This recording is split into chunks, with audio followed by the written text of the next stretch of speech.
Game of Thrones is huge. HBO doesn't mess around, so one tends to expect quality. But Game of Thrones is their most successful show of all time. It passed The Sopranos, who had the title for a long time, in season 4. We're about to see season 6.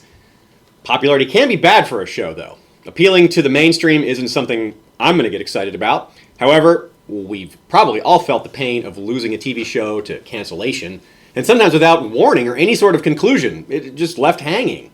It happens a lot with podcasts and YouTube channels too while we're at it. The fact is that the vast majority of television shows don't make it 3 seasons, let alone 6. They started with around $5.5 million budget per episode, and now it's 10. And they've made good choices with that money for the most part. Actors, sets, costumes. We're going to get horses this season for pretty much the first time. More complex costumes, more expensive actors. There's some big names this year. There's so many angles to consider as well. So many ways to approach it, so many plot lines. It's just truly large. The scale is grand. The story is epic. And we have no worries about the show's health. There's your upside to popularity. Game of Thrones is going all the way. Here at Castle History of Westeros, located in Atlanta, Georgia, winter has come and gone. Season 6, however, is coming. And for Westeros, winter has just begun. So hello and welcome to another episode of History of Westeros podcast. It's our preview episode for Season 6. And back with me is Sean. How you doing, Sean? I'm awesome. Yeah, you are. Ashaya is our director today. She's producing this episode, running the camera, and without her back there, well, we would have a much lower quality show here. So, you guys who haven't been keeping up with us in the off season, if you only watch during the show season, well, I'm sure you've noticed some of the quality enhancements we've made here. Unfortunately, we won't be able to use this great camera, our new camera that we're so excited to use in general, during the season a whole lot because we have to get these episodes posted to YouTube quickly. And let me tell you, it takes a while to upload a video to YouTube. So we have to load them directly to YouTube using our old method. But you're still going to see a lot of our production upgrades, that said. So, a couple pieces of news real quick before we dive into Season 6. We've also got an upcoming Q&A episode with the Radio Westeros team. And we're going to be talking about Season 6 from a bit more of a book perspective. But this is where it gets a little confusing, because what's a spoiler these days? The show is past the books, so what counts as a spoiler? It's gotten really confusing to consider what is a spoiler. At some point, even like really good insight is a spoiler. If you look at the trailer, you figure something out, is that a spoiler? So, folks, I don't know what to tell you about what our spoiler policy is these days. We're going to do our best to not say anything that you don't want to hear. We don't want to spoil anything. But if you're really spoiler conscious, you might not want to watch this, but we're going to be careful. But we are going to be, like I said, insightful. We're going to look deep into the trailer. We're going to look at casting. And of course, we're going to look at everything we've seen from the past few seasons. The showrunners themselves say the show is not going to spoil the books. Of course they would say that, but I have some optimism there. So I will occasionally say something along the lines of, the books do not address this. That doesn't mean it's not in the books. It might mean it's not in the books yet. It's just, we don't know. I want to say that because you guys know I've read the books. I don't want to be accidentally spoiling something or leading you on to something that I am pretending I don't know. So I just want to be clear about that. Sean and I rewatched Season 5 right before recording this episode, and we even rewatched our last, our conclusion podcast to last season to see where we left things. And, well, it's just, as usual, it just blows you away, right? Getting back into it, there's just so much. Yeah. So we'll go through all the areas, all the different plot lines, and then we'll kind of put it all together at the end, talk about things we're most excited for, most worried about, a few predictions and theories. We'll pick a few characters we think are most likely to die, most likely to live. We'll talk about things like, well, there's always marriages, battles, funerals, all these things, babies being born. Or maybe make some guesses on what we'll expect to see in those types of scenarios. So we'll start off with, say, the wall. How about the wall? We'll start at the wall. That's the big news. Of course, the end of last season, the thing talked about the most, probably in the off-season, was whether or not Jon is dead. Yeah. Let's start there. Give me your first thoughts on that. All right, I will say that leaving off the last season, actually, let me back up. it's so hard to talk about anything with Game of Thrones because everything's so connected to everything. And I know I personally always want to kind of preface stuff and have context. But I know that that I felt like Jon was dead and coming back. You know, I felt confident about that at the end of the season. But the more I think about it, and it was the difference between our last podcast for like episode 10 versus our post-season podcast. I'd already kind of started to consider this, and now I'm not necessarily more sure that it's going to happen, but I more want it to happen. Jon to not come back. I think I've put a decent amount of thought into this, and I think that I feel like he shouldn't come back. It does seem like a lot is leading to it, and I'm sure even if he does come back, it won't be like some stupid, terrible mistake that'll ruin the show. But I do have this feeling that they're kind of they're cheating. You know what I mean? Like one thing that upsets me with a lot of media, I guess, literature, TV, film, or whatever, is that a lot of times someone will die and it'll be this sacrificial moment, and then it'll come back, and that kind of, you know, like. Sometimes people are happy that that character came back. I'm sure it's good for ratings or whatever even. But it takes away the value of the sacrifice. It's not as big a deal. And I realized that Jon was making a big sacrifice. It's not just that he those guys turned on him and killed him. He knew that that was a potential. You know, maybe he didn't quite think that he was risking his life. But again, okay. Thinking about Ned Stark, I kind of feel like in season 1, once he's dead, you look back and you realize, you know, that might have been inevitable. Like thinking about who he was and what he was getting into, and the players in the Game of Thrones. You know, if you're looking at that chess game, that rook is getting taken out. And we talked about that with Jon. We talked about how he's always putting himself in danger. He's not a guy to send other people to do the dirty work. And the Wall is under such, constant assault by both wildlings and, now the White Walkers as well. So I feel like it shouldn't be like, what? I can't believe Jon was killed. Wait, obviously he was killed is how I feel about it. He's like, his personality is kind of brash. He leads from the front. He's putting himself in harm's way. It's amazing he hasn't been killed already. The danger he's been put through. He's a lot like Ned, yeah. He went to Aemon and said, hey, I got this decision I got to make. I'm worried about it. And he's like, just do it. He's like, but half the people are going to hate me. Half of them hate you anyway. Once he's already, I'm going to say, on thin ice and in danger, how in the world does anyone think that he's going to bring all the wildlings back and things will suddenly be better than before? But additionally, I feel like he knew he's kind of making a sacrifice. He's going against the grain. He's changing centuries-old tradition for what he believes is right, and he knows it's not popular, but in the big picture, making this sacrifice for what's right, overall, not just for these men who are thinking about understandably thinking about their personal vendettas and their personal attachments, but in the big picture of history, it probably makes sense. In the same way Dany wants to free the slaves, that the wildlings should be incorporated into the rest of civilization. Absolutely. Someone's got to make this move, but you can't expect the person who makes this move just instantly has everyone on his side.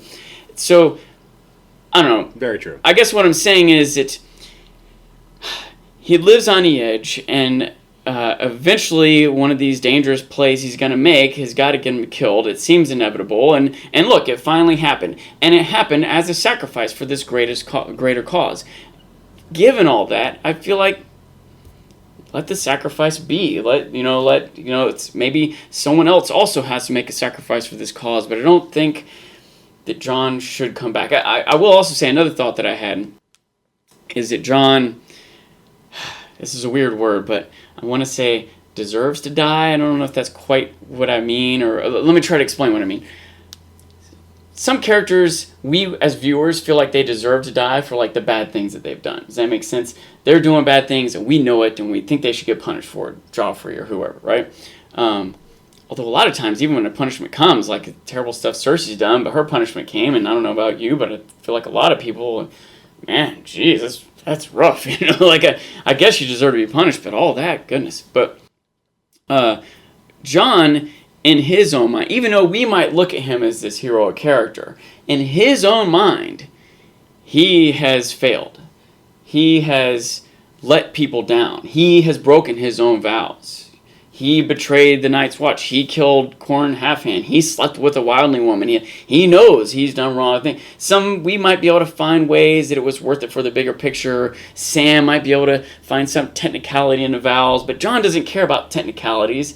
He can't justify it. He knows. He feels guilt. He's done wrong. And to that end, I think he deserves to die. Does that make sense? Maybe from his own perspective, perhaps. Right. The question of his death in general has been a huge thing this offseason. It's like one of the most distracting things as far as production goes. Our good friends over at Watchers on the Wall, by the way, be checking them out all throughout the season. They are the best source for news and casting and things like that.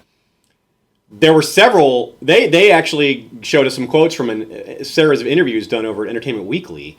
And some of the things, I mean, even the actors are getting bombarded with these questions. We saw this ourselves. Shea and I went to a convention, and a moderator just kept asking George R. R. Martin about Jon Snow as if he was going to tell him. It was ridiculous.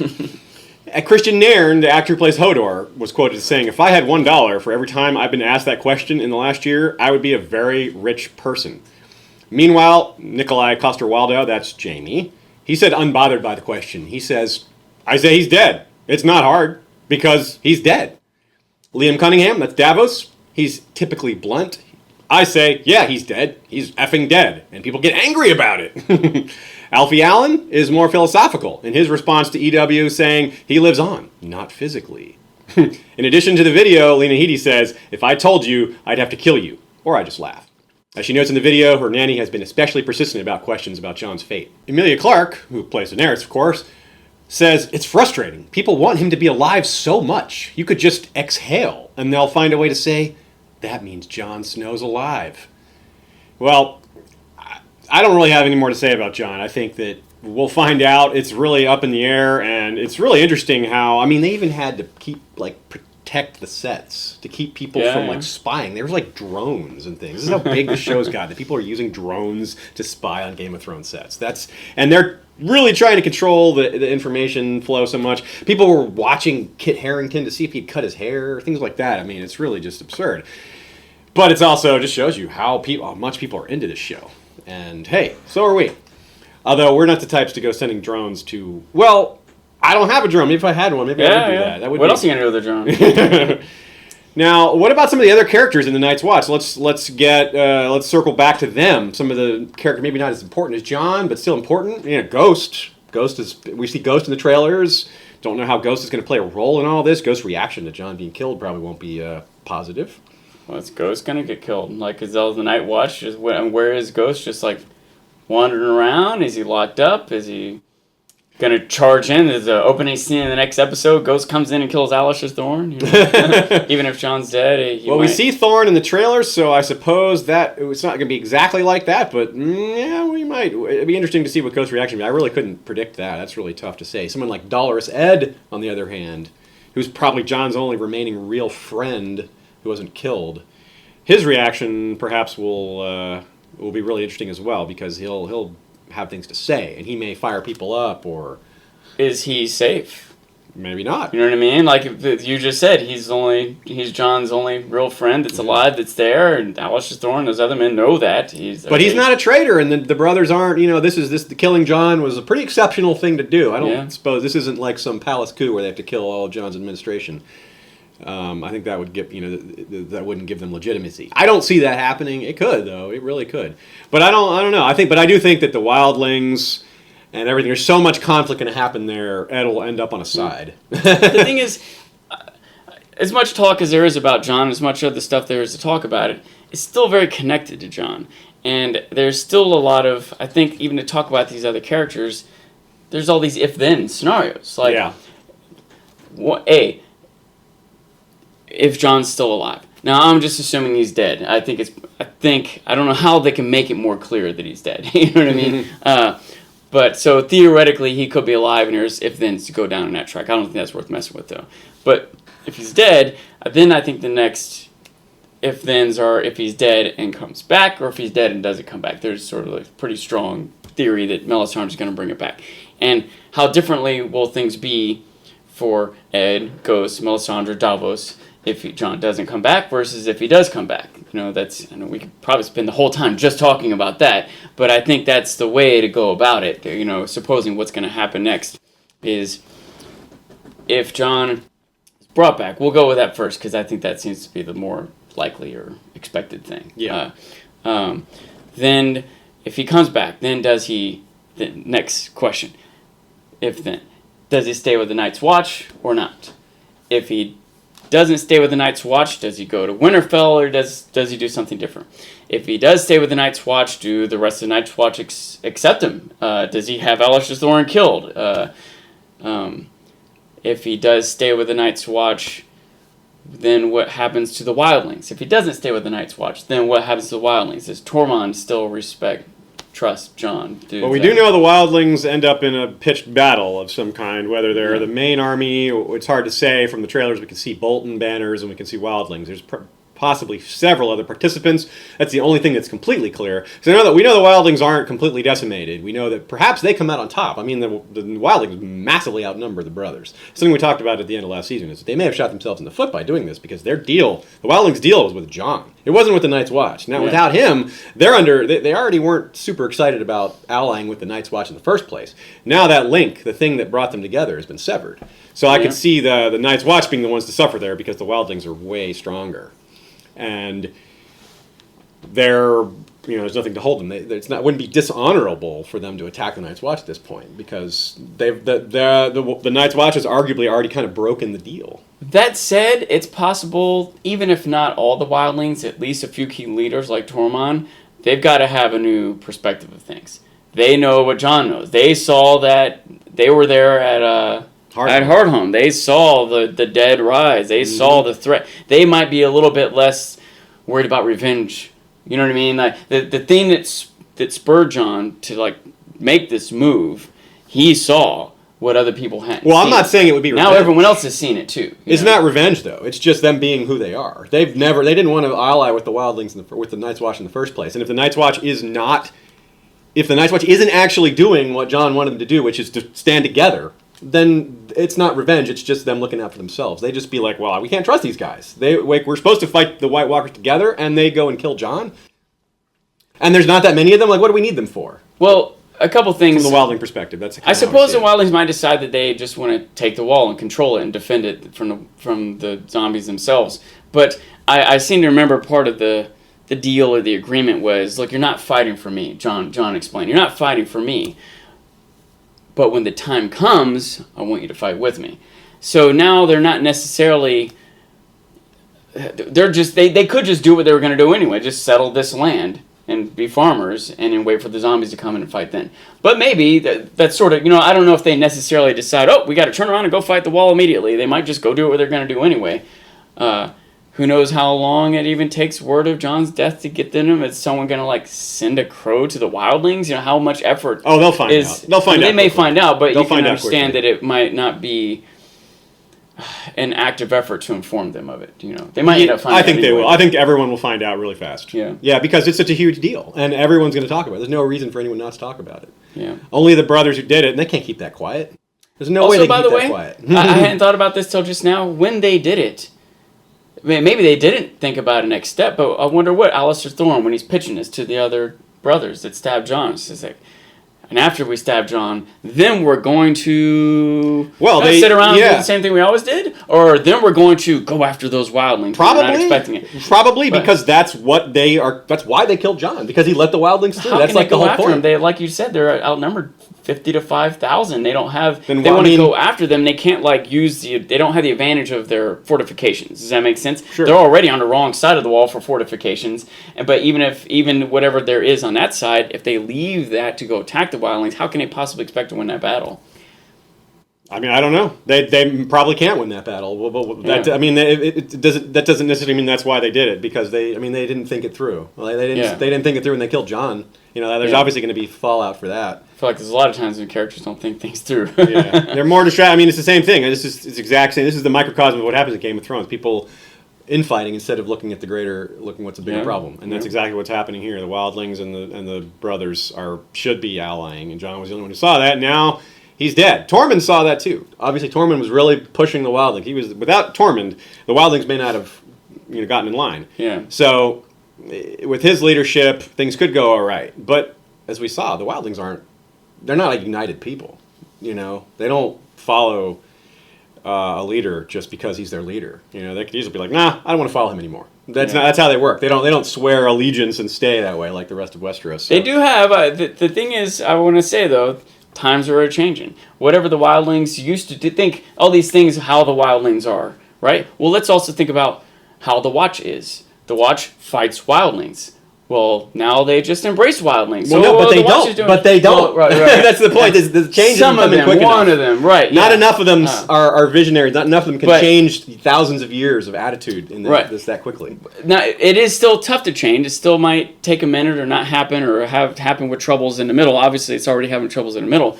But one of the things that's changing is all those thousands of wildlings all witnessed the zombies. They all saw the thing. That might be something to make them unite when they wouldn't have in the past. It was starting to make them unite when they wouldn't have in the past under Mance. They did unite under Mance. It's loose, it's weak, there's problems with it, but it is different from how it would have been 1,000 years ago. They followed Mance because he was strong, really strong, though. Right. And he dominated them. Tormund couldn't do that. Tormund in his own lifetime couldn't do that. And now they feel like they're safe because they're on the other side of the wall. They're not necessarily worried about the White Walkers anymore. Not necessarily, but I want to say they followed Mance because he's strong and because there was a need to follow a central leader.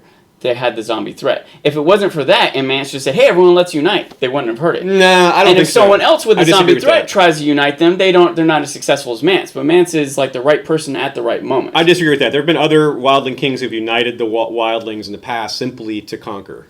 It had nothing to do with the White Walkers. And Mance Rayder seems every bit as capable as these guys. I think he used the threat of the White Walkers as one of many things to get the wildlings under his sway. But it was mostly just by beating their leaders in single combat and being stronger, because the wildlings follow strength. I think the White Walkers was just part of his arsenal of reasons why he should be followed. But I don't think it was the only reason. It may not have even been the prime reason.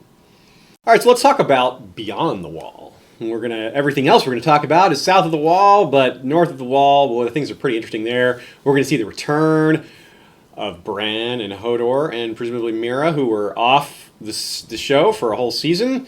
And we noticed from the trailers that we see a couple of interesting things. Bran is standing, which almost certainly means he's in some sort of vision or dream sequence. And he doesn't have that wig anymore. His hair is short. I guess he found a razor or some scissors somewhere inside the tree. And the three-eyed raven is Max van Sydow, who is also Lor Santeca from The Force Awakens. He's making all the rounds of the big shows and movies, isn't he?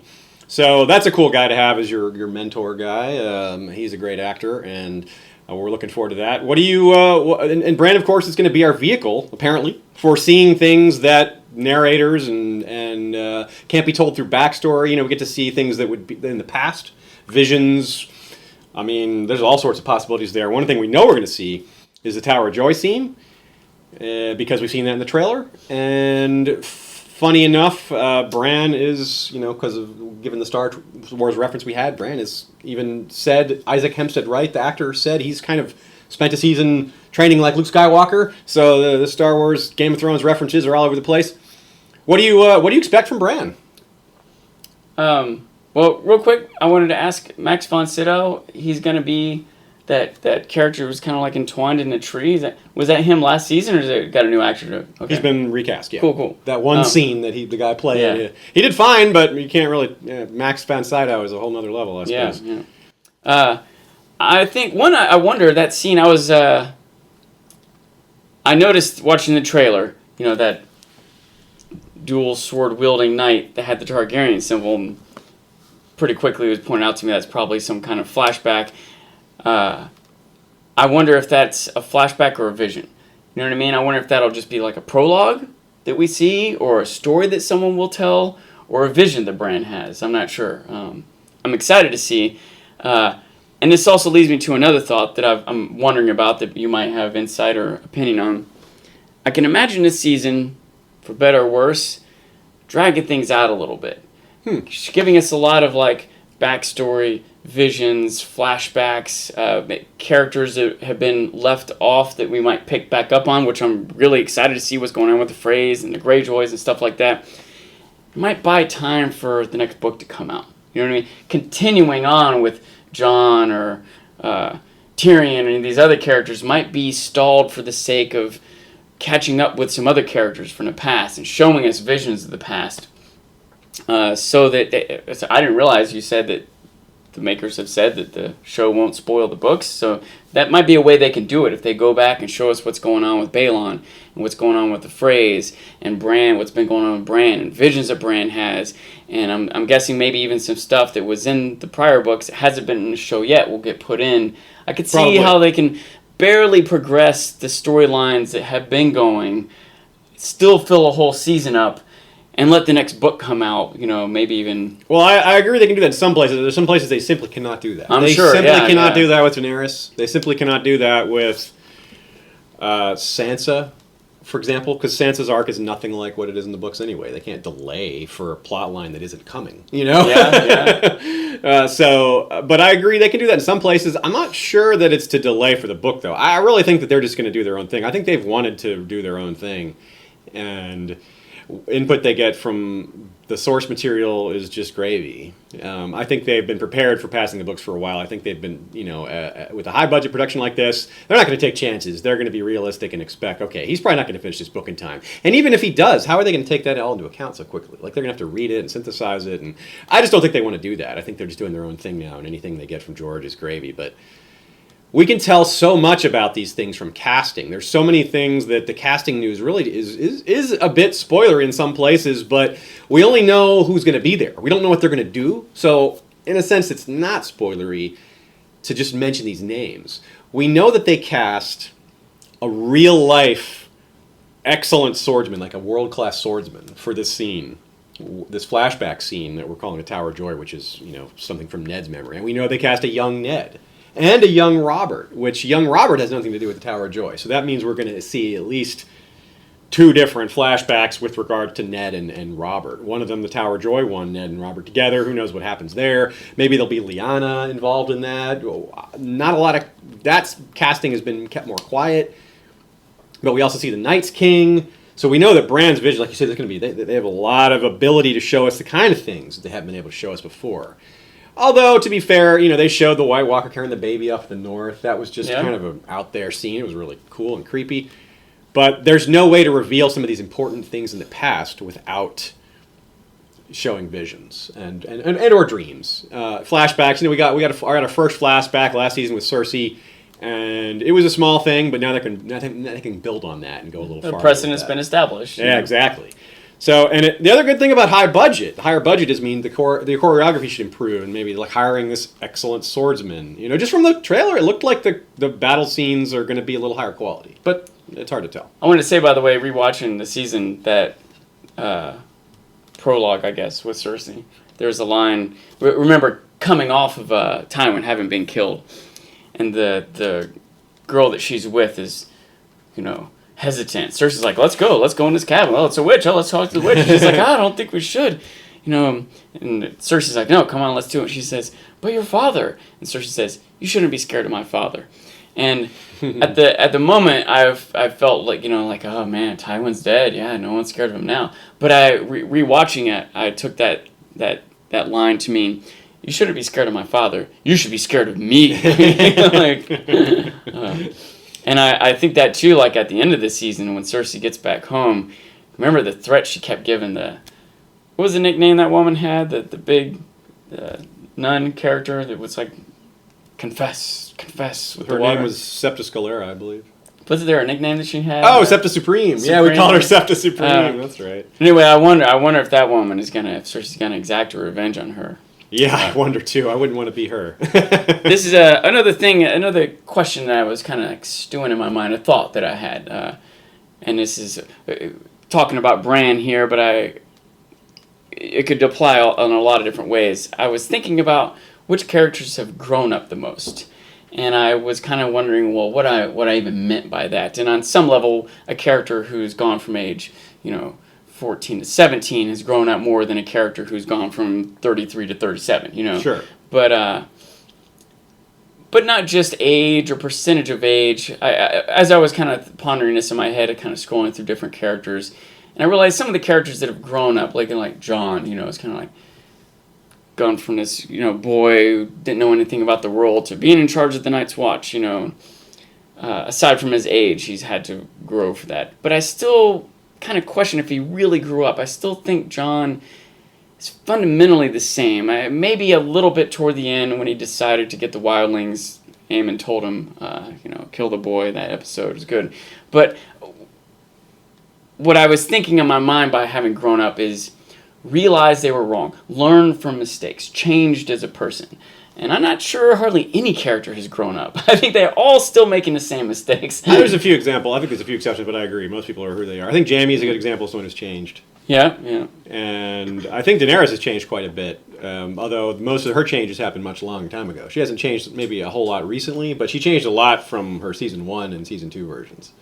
Yeah. And Bran as well. The younger characters, like you said, the younger ones are more likely to grow up. That's just generally growing up. And Sam has changed a lot too. Yeah. But you're right. For the most part, they haven't. Stan has never changed. Davos is pretty much Davos. Although Melisandre, apparently, the trailer gives us insight that Melisandre is changing because she says that she was wrong. She admits that she was wrong about her visions, the great battle, the great victory. I think her words were something along the lines of that great victory I saw in the snow was all wrong. I think she said it was lies. A lie, yes, you're right. Basically the same difference. So that's interesting. Melisandre has had unbroken confidence. Yeah. This is the first time we see her even hint at something, like, oh, I was wrong. So that's really interesting. By the way, just because she's questioning whether or not she was wrong doesn't mean she was. It's still possible that the Bolton banners burn just later on. Maybe Tormund burns them. Also, she was wrong about Stannis, though. That's like certain. True, but she maybe it's certain. I would bet any amount of money. $1. Okay. $1 million. I think it's at least potential. Remember earlier I was saying how I thought that Jon should just be left dead. That I kind of don't want him to come back. If it's not like if he comes back, I'll be pissed. The show's ruined now. But I still hope that his death is a tragedy and there's no redemption from it.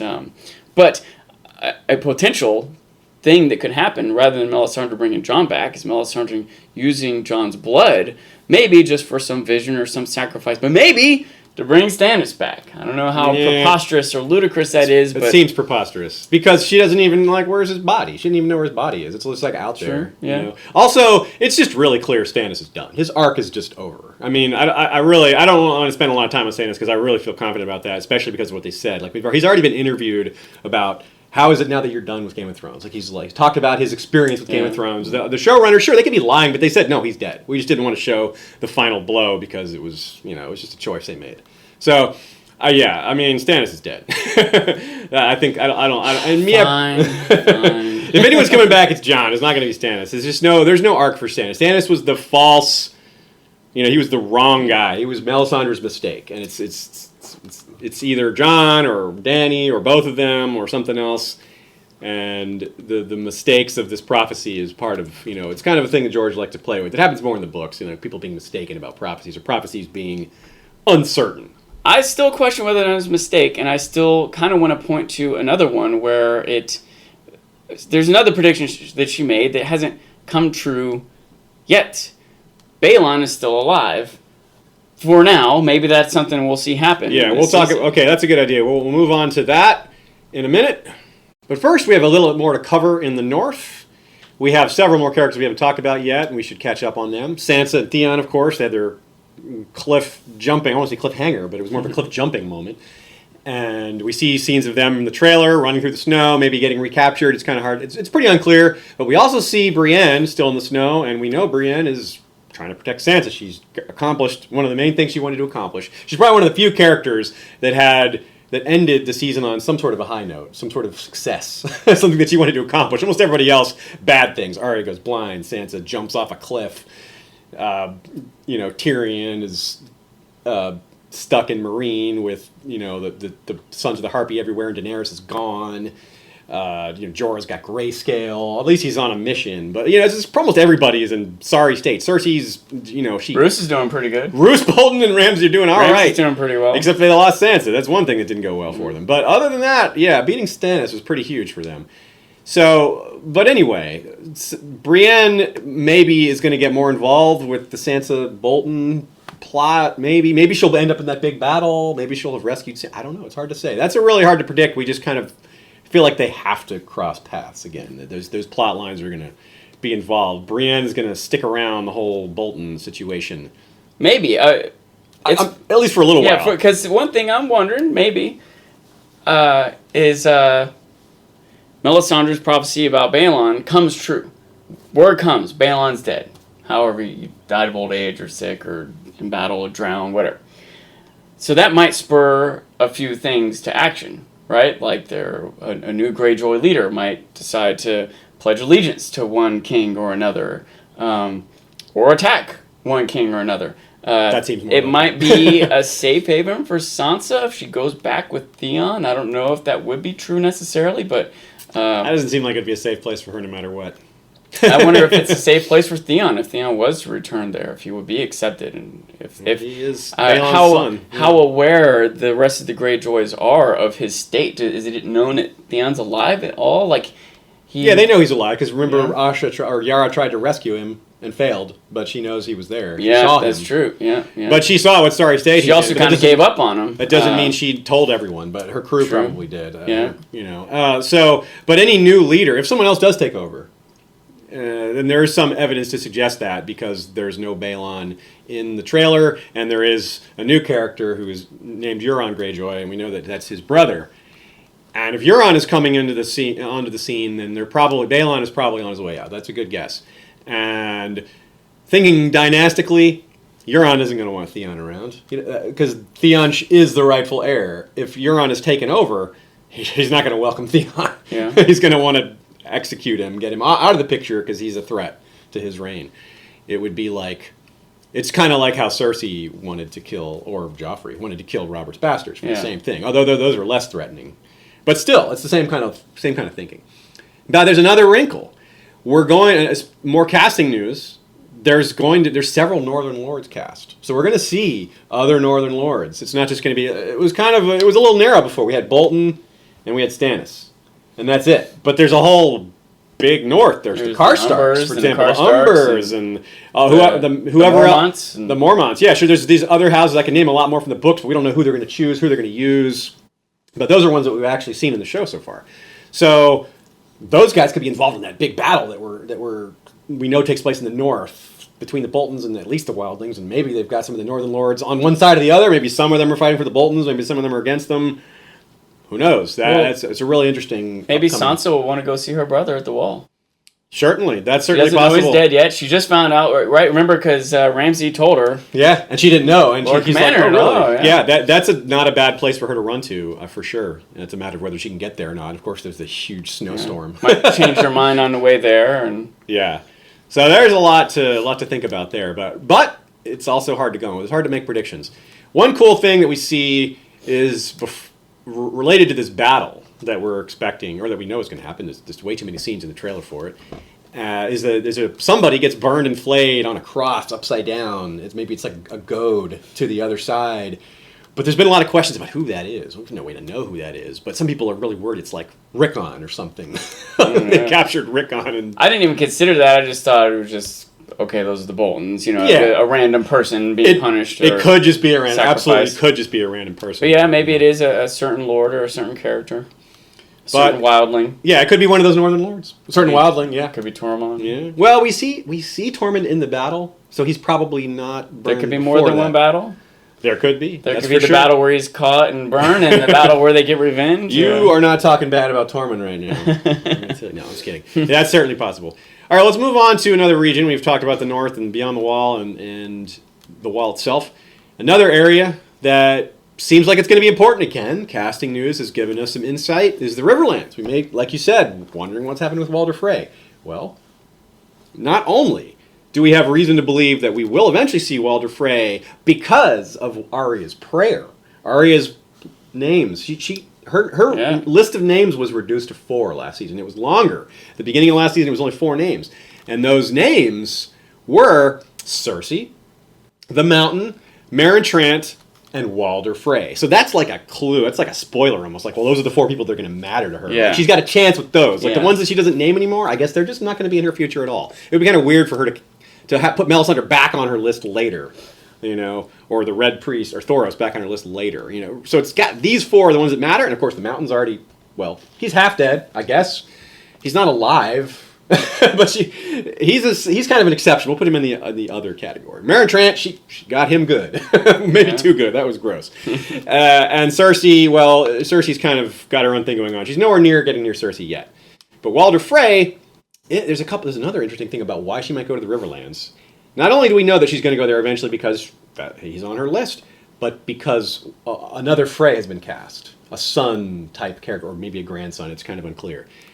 Also, Arya's wolf is in the Riverlands. That's where she left her Nymeria. If they ever get reunited, and there hasn't been any strong indication that they will, but if they are, that's where she is. So that's where it would happen. So there's a lot of reasons for Arya to be in the Riverlands. I'm wondering. I'm not sure about this, especially when I think about like where the show would go from there. But I feel like Arya doesn't have anyone on her list anymore. There is no Arya anymore. She's no one. Ostensibly, like we keep seeing this being a thing about her abandoning who she is and whether or not she is or can or will. And I feel like through this season, maybe right up to the final scene there, she hadn't. She wanted to be a faceless man so that she could go get revenge on her enemies. Yeah. And the faceless men just aren't going to let that happen. So something's got to give here, and and the trailer kind of gives us some insight there. It looks like there may be some fallout with them. Maybe we see her blind for a while, then we see her probably not blind. That scene where she's jumping off of a building. I kind of doubt she's blind when she does that. She's probably recovered her sight by then. It's possible though. That'd be pretty amazing. But yeah, so Arya at some point too, she's got to get back in the mainstream. She's kind of been doing her own thing that's not really tied into anything. Yeah. We all expect it eventually it will be. So this is as good a time to talk about it as any. Maybe her way back to Westeros is with Mace Tyrell, because he's a Westerosi who's there. Yeah. And he doesn't have reason to stick around anymore. In fact, his bodyguard just got killed. Probably should leave. He probably is thinking, maybe I should be getting out of here. And I'll leave with this little girl, not knowing that she just killed my bodyguard. Something along those lines. But there's more to do with the Riverlands as well. We have more to talk about with the Riverlands because there is indication that there's been a lot of outlaws have been cast. And the Riverlands is very likely where these outlaws are going to be seen because the Riverlands is the most war-torn area of Westeros right now. It was devastated during the War of Five Kings. Gregor Clegane was doing all his burning and looting and raping, and Amory Lorch was doing the same. A lot of the battles were fought there. It was bad, real bad. And winter's coming. The winter's coming south. One of the first places going to hit the Vale, but then it'll hit the Riverlands, and they don't have any food. Everything's messed up. You can understand why these outlaws have gone bad. So maybe we'll see the Brotherhood without banners again, but we've definitely seen some new outlaws cast. So we don't know about the old guys, whether they're coming back or not. We don't know if we're going to see the Blackfish, because he escaped the Red Wedding, and we haven't seen him since. And you got to think he's around. He's got to do something, maybe. And we also know that Ian McShane from Deadwood, Al Swearingen, is going to be in an episode. And it probably is going to be in the Riverlands. He may be like a wandering priest, something along those lines. So that's really exciting, because he's another, like, along with Max von Sydow, another, like, big name that they got in there. I have a thought, by the way, Aziz. You've said this a couple times. We hear it all the time from the show. Winter's coming. Winter's coming. Yeah. Is it? I think so. I mean, it's gotten a lot colder in yeah, but then the snow melts. She's stepping in mud puddles. The whole, who knows what Melisandre did there, having Shireen burned. Maybe it is still coming, but maybe it was going to be here in a week. No, maybe it'll be a year. Maybe it's only delayed a week, but maybe it's not delayed at all. Maybe it's just that storm came and went. Maybe Melisandre, maybe it's a coincidence and Shireen burning had nothing to do with it. But maybe the gods are up there playing around with men. Maybe some gods want winter to come and some gods don't. And the gods that sacrifice a little girl with royal blood gain a little extra sway over whether or not winter comes. I'm not sure about that. It really seems like, if winter doesn't ever go south, doesn't that seem like really unlikely that winter doesn't ever go farther south than the north? Well, I won't say that it's never going to go south, but maybe it can be put off, through magic, through gods, through prayer, through sacrifice. Maybe it can arrive soon. Maybe the zombies coming down north, maybe winter wasn't meant to come yet, but the gods willed it, and the zombies are coming. Well, different gods don't will it, and the little girl's burned, and now it's not coming, Well, George has always said that the gods don't take an active role in his world. They may not even be real. So I'm not sure about that, but this is the show, not the book, so maybe. Yeah. Now, let's talk about the Iron Islands. Like you said, that's a plot line that's kind of fallen by the wayside, but we know for sure it's coming back. The trailer reveals some scenes. We know Euron Greyjoy's been cast. We see Yara in the trailer, very briefly, making out with another girl. I have no idea what that's about. And of course, there's some scenes of ships, which may or may not be Greyjoy ships. It's kind of unclear. I know what that's about, by the way. viewers, yeah. From a macro perspective, Balon tried to establish independence, and no one's really been paying attention to them because there's so much fighting on the mainland.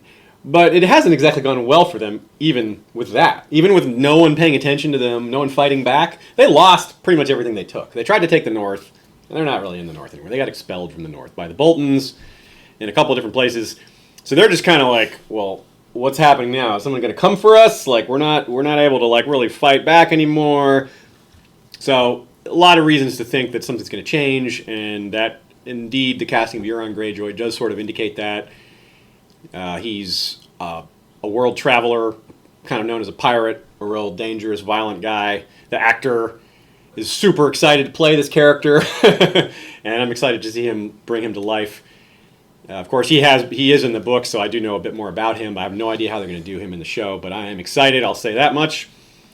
But other than that, it's kind of hard to predict what's going to happen. Other than the likely enough death of Balon, which, like you said, it seems like there's a good chance for that to happen. I definitely agree. But how? I'm not really sure.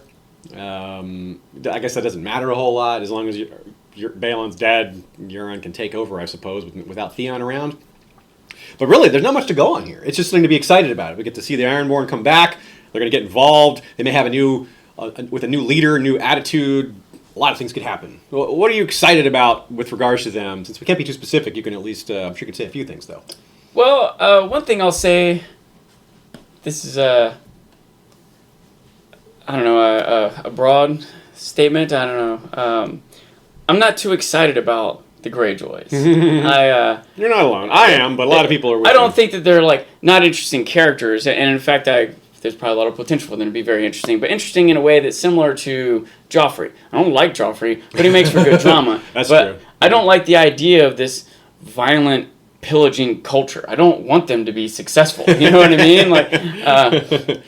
So I do see that. I do get what you mean there. That's it's hard to root for them in that sense. Although everyone's kind of crappy. Now that said, there are other crappy people, right? Other people who I don't want to root for, who it might be good to have them as an enemy. And as I was saying before, everything is so intertwined, and you need context for all this stuff. When you take a step back and look at the big picture, you could see things how maybe the Greyjoys will ally with Dorne.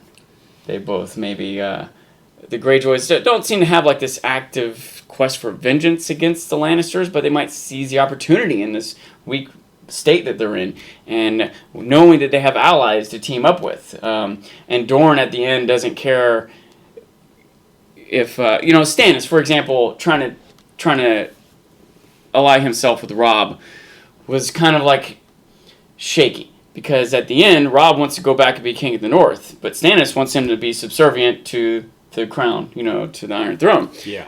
Well, I don't think Dorne cares about controlling all of Westeros. They just want revenge against these Lannisters, maybe stability or peace, Yeah, we saw that from Dorne Martell. That's the kind of character he is, yeah. And Balon, ostensibly the Greyjoys, they're not trying to rule all Westeros. They just want to be independent. So these two different entities that have this potentially common enemy. I don't know for sure if you would call them Lannisters an enemy of the Greyjoys, but absolutely. Yeah. Well, they're also, historically, I mean, if you just take a look at the map, that's who's next to them, the Lannisters. The Lannisters have been throughout their history. Yeah. The Greyjoys have, well, not the Greyjoys specifically, but the Ironborn have preyed. The land that they would be pillaging is Lannister. Yeah, the Lannister, the West has felt the brunt of the Ironborn for eons. And to some extent, maybe so has the North. And in the same way, they went and took Winterfell. Maybe they'll go and take Casterly Rock. Maybe that's easier said than done. Casterly Rock has never been taken, so that would be hard to do. But maybe taking Lannisport, that could be done. Yeah. They sacking Lannisport, that would be insane. Kevin is gone. Jamie's gone. The resources are spread thin. The Tyrells are threatening to cut off food and so on and so on.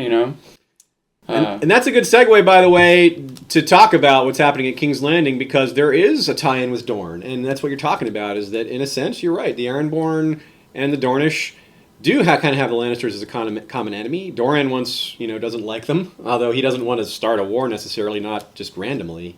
I'm not sure if he's not going to be excited about Myrcella's assassination, I don't think. But that is going to put a rift between the Iron Throne and Dorne, no matter what. Any way you spin it, that's not good for their relationship.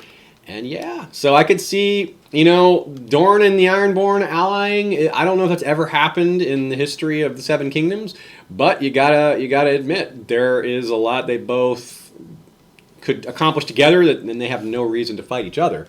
Well, not obvious reasons. If they just want to go, have the ability to pillage anywhere they want, well, Dorne is a place to pillage too, although they have to sail around a while to do that. Anyway, so let's talk about the King's Landing, though. That's a good place to move to. Cersei and Jaime, so big. Jaime's going to arrive. Cersei thinks she's out of the woods. She just got through her walk of shame. She got her new big champion. And she's going to find out her daughter's dead. Yeah. Comes crashing back down. So what do you think? Or what do you think her reaction is going to be? How do you think it's going to play out? Well, again, things are intertwined, and there's another thought that I have about this, which might affect what Cersei does or wants. It's something I hadn't thought about before. What's going to happen with the Trystane? Is he still going to just... Marcella's dead. Oh, I loved her so much. You da-da-da. Like, it's not Jaime's fault. It's not the Lannisters' fault, but he'll still be, frustrated and torn. But remember, he's also there to go sit on the council. Jaime swore it. Is Cersei going to let that happen? How was Cersei going to be letting that happen affected by Myrcella being dead now? Was Tristan's desire to do that still there? I'm wondering what happens on this boat ride. What conversations do Jaime and Trystane have on the way home? Jaime would at least vouch for him, saying, look, no, he really was in love with Myrcella. He didn't do this. It's not him. Yeah. But, and I don't think... And Jaime would probably also vouch for Doran, being like, this was not... Doran didn't do this. He would know. I think he probably figures it out. He might remember the kiss and think, oh, that's it. He's got plenty of time to think about that. And he knows that he's aware that Doran and the Sand Snakes didn't see eye to eye. Yeah. I think Jaime will know and understand. But he has to convince Cersei, and that's so hard to do. Right, and so that's when you ask what Cersei will do, I think what are the things that what is on Cersei's plate? And one of the things on Cersei's plate is what to do with Trystane, and what to do about her daughter being killed. And the thing is, even if she blames Trystane and wants to go to war with Dorne, she just doesn't have the capabilities. Can she convince Kevin to lead the armies against Dorne? I don't think so. She's more concerned about the Faith and Marjorie and Olenna and the Tyrells in general than this. This is like a whole. She needs to be at least. But. Yeah, they're a more clear and present danger, and they're in terms of proximity and in terms of power. Right, she has a pending trial. Cersei. I wonder whatever Cersei wants. This might be the least power Cersei has ever had. She's barely not in prison right now. Asking what Cersei's going to do, sit in a room. That's what she's going to talk to Jaime. She's not going to do, possibly not going to do anything. She just doesn't have the capability to do anything. And I think almost anything she does do is going to have to happen through Qyburn and Jaime. No one else on the council is her ally. Maybe Mace, but he's gone. He'll just be an ally to whoever is, he doesn't have some deep loyalty to Cersei, Right. So I feel like Cersei hasn't grown, right? I don't think she's like, man, I really shouldn't have had all these ancestral adulterous affairs. I really shouldn't have tried to connive and exert my power over the Tyrells and everyone else. I'll just be righteous from now on. I don't think that's it. I think Cersei's going to kill Septa Supreme. That's she's Cersei is Cersei. She's plotting to excise revenge, and however she'll be able to do that. I even wonder if Cersei would be happy. Let's say Cersei just secretly could coordinate to have them killed, poisoned, or whatever. Would she be like, there? now I'm satisfied? Or does she want public humiliation? Does she want total war? Does she want to be clear to everyone that these people did her wrong or are getting punished for it? Does she want their heads on spikes in King's Landing until they rot off? She's vindictive, but she's not completely foolish when it comes to politics. Sometimes she is, but I think she would recognize the danger of just going after some septas, personally. I think she would love to take advantage of that opportunity, but I don't think that she can afford to make that her focus. I think she has to worry about, if she can cut back the High Sparrow's power, then she can kind of do what she wants. But as long as they're so powerful, she would really be making a big mistake just going directly against him. However, in the trailer, she chooses violence. Yeah, my favorite line of the trailer. Yeah. That's a pretty hype moment right there. So it's going to come down. She's going to, like, the un-Gregor, for lack of a better term. In the book, he's called Sir Robert Strong. I don't think that name's been thrown out on the TV. We'll just call him Matt because we don't have another name for him. I can't wait to see him in action, and I don't think Lancel has a chance. But seeing will be what we have to wait for. I'm very excited for that. Climactic moment. Yeah. So let's talk about Jaime a little bit more. With King's Landing as our current focus for the moment. This is some indication, somewhat from trailers and casting news and behind-the-scenes photos, and things like that, he's going to be heading to the Riverlands, which makes sense. It is a war-torn area. There's things happening there. Perhaps these outlaws are a reason he has to go there. Maybe the Blackfish. Maybe something to do with Walder Frey. A lot of possibilities there, and it seems like Bronn might be going with him again, which is great. We get more of the Cooper and Darnell show, which is great. Bronn and Jaime make for great companions, so I'm glad we're firing that back up again. Apparently, it's not 100% certain. So, but there's not much to predict there. That's just they're going to the Riverlands, but we're not exactly sure what they're going to do there. They may be going to Riverrun. Riverrun hasn't fallen as far as we know, so it could be they have to finish that off. That would make sense. And so that's kind of something up in the air. Well, let's talk more. Let's go back to King's Landing and discuss more of the politics that are happening there that we've covered. Jaime, I think you wanted to talk about the trial a bit. Yeah. Jaime might be sent on another political mission, by the way. Like, even though his last political mission still was, included some combat, it wasn't purely a diplomatic meeting, but I can imagine his role becoming more and more diplomatic and not just warrior-like. Yeah. I can also imagine it continuing to be warrior-like. But this is a thought that I had, because another clip we saw, we know Cersei has a trial pending, but so do Marjorie and Loras, right? Yes. That was just a hearing that we've seen so far, and we know that there are trials, and something that occurred to me,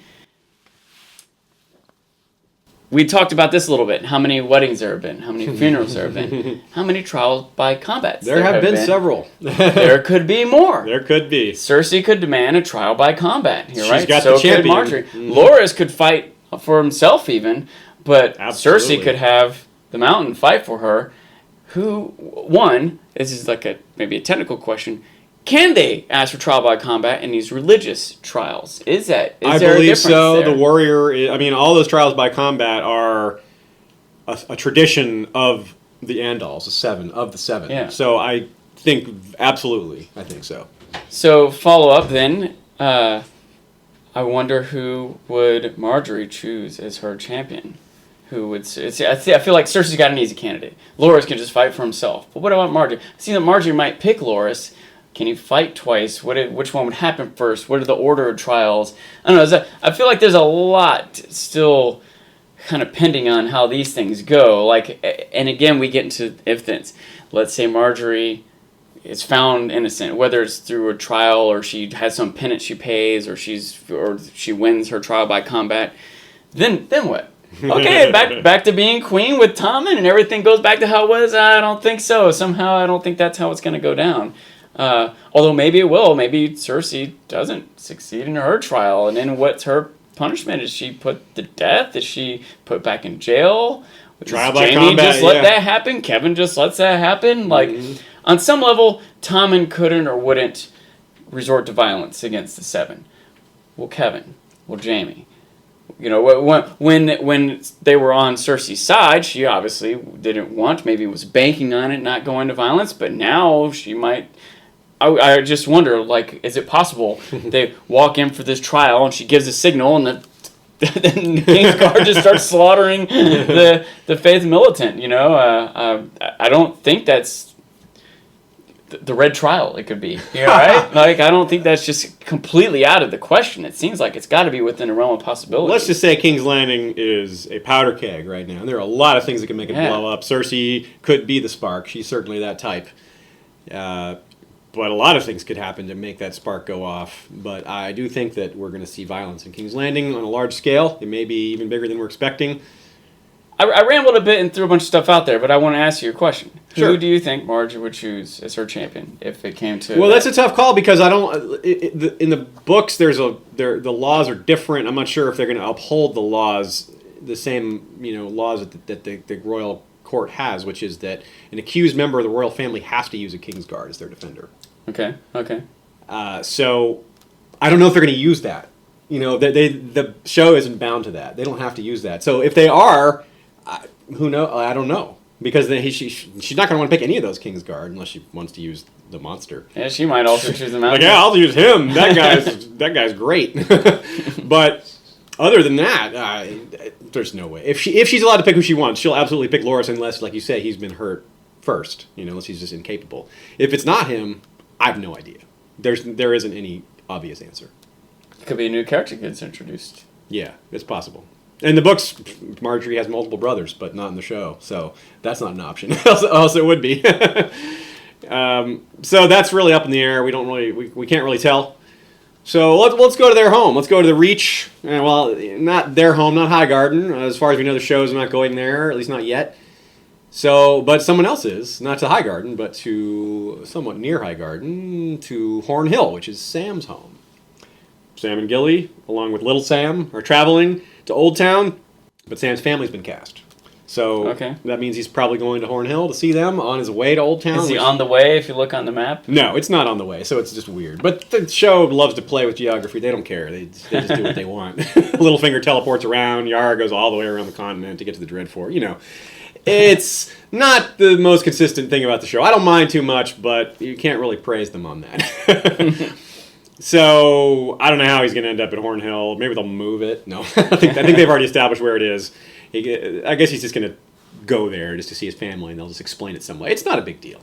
And I like the idea of him seeing his family, even though we know his father's a real piece. The guy who threatened to kill him if he didn't go take the black. I mean, he's not a guy we're supposed to like. Although he did get a bit of reference. I noticed rewatching season 5, Stannis. The scene when Stannis talks to Sam. Do you remember that? And it says, "Keep reading, Sam Tarly." But he talked about his dad there, and seemingly with a bit of respect. You know what I mean? He seemed to give him some credit. He does have a reputation for being a good soldier. Okay, he was big in the rebellion on Aerys' side, but he was the only guy to beat Robert in a battle. Yeah. That's what Stannis said. It seemed to be maybe the source of his respect. Although Mace Tyrell took credit for it. Oh yeah. But it wasn't really him at all. So going to Old Town is something that we're real excited about. Shay and I talked about that a lot last year, about how we really hope we get to see Old Town. Before we knew it was going to happen, we really hoped it would. So we're really looking forward to that. It's the oldest town in all of Westeros. Its name describes what it is. And it's the home of the Citadel, of course. That's where Maesters train. So that's neat. We might get to see that. Maybe we'll see some more Maesters. And it's kind of also, but beyond that, it's kind of hard to predict what's going to happen. What's he going to see there? What's he going to do there? What might happen while he's there?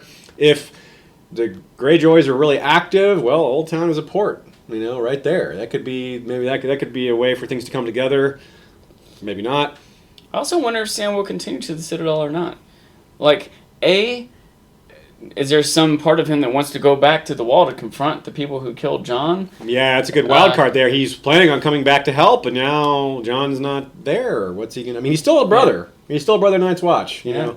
Would they accept him if he came back? And how long would his training at the Citadel be? I feel like it would be months, you would think it would be a while, but maybe it won't be. Maybe 3 weeks and he's back. He's going to do Bran. He'll take season 7 off, and we'll see him again for season 8. But in the meantime, the Wall not having a Maester, is there an acting Maester? And when he does return as a Maester, will he be accepted as such? Yeah.